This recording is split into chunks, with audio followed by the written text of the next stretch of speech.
Part of the film takes place at Home Tree, and the Tree of Souls, and the Tree of Voices. These trees are significant because trees are places where the souls of the ancestors dwell. Here's a scene of a tree ritual in Haiti. And part of the tradition in Haiti is that the souls of the ancestors live in the trees.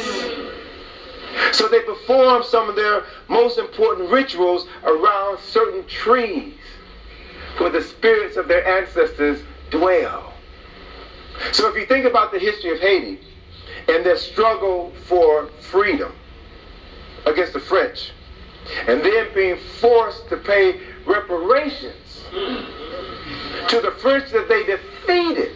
You know, Haiti was the most successful plantation of any European plantation.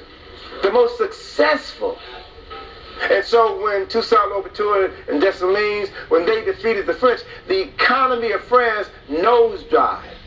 So much so that Napoleon was forced to sell the land that they had stolen in the Americas to their good friend Thomas Jefferson. And that became the Louisiana Purchase. All right? The Louisiana Purchase. They sold that land for 2 cents an acre and doubled the size of the United States in 1804. Right? So, as a means of paying reparations to the French said, yeah, we want money. Approximately $115 million they had to pay. But they said, we'll also take that currency in the form, that payment in the form of material goods, in the form of wood, in the form of your trees, in the form of your ancestors. So they cut down thousands and thousands of trees to pay that debt. And they deforested their land, which made them susceptible now to hurricanes and floods. You know, as Amos Wilson said, an event does not end at the end of its occurrence, but continues to move down through the ages, creating ripples in time and space, affecting future generations. So this struggle for liberation in 1804 struck a nerve with Europeans. Europeans in France, England, and the United States, who said we will never forgive those Africans for doing what we talk about and what we believe in, get our freedom by any means necessary. And they made a decision that Haiti will never be free. So today, Haiti is the poorest nation in the Western Hemisphere, because Europeans determined that those Africans would never set an example for any other Africans on the planet, because they understood how important that event was in the psyche of African people in the United States, in the psyche of the African people throughout the Caribbean and in South America and Mexico. So they had to ensure that that spirit of Africans would die with the Haitian Revolution. All right, so what we see now going on in Haiti is a continuation of the ongoing war against indigenous people, whether they're in Africa or in the Americas. It's a war.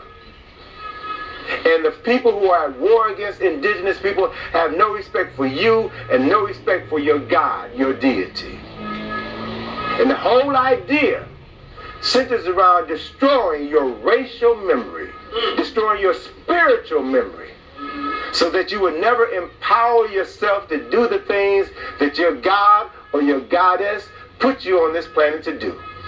So we're still fighting a spiritual warfare, still fighting spiritual war. So you find in other parts of Africa and throughout the Caribbean, Africans performing rituals, movements, and dance that are similar, almost identical to that of the Navi that we saw in the film. The rhythmic motion. And if you notice that in the scenes where you saw the Navi sitting on the ground, their cue, their brain was literally connected to the earth, literally connected to the roots of the trees. All of the trees on that planet were connected to Awa. And that spiritual force flows through every living thing on that planet. And those beings were able to tap into that spirit. It's a powerful story. It's a powerful reality. And the truth of the matter is that we cannot expect people who are not versed in African spirituality to understand it, to get it, to even see it. And as a consequence of hundreds of years of enslavement, most of our folk aren't going to get it. Because we are devoid of spirit.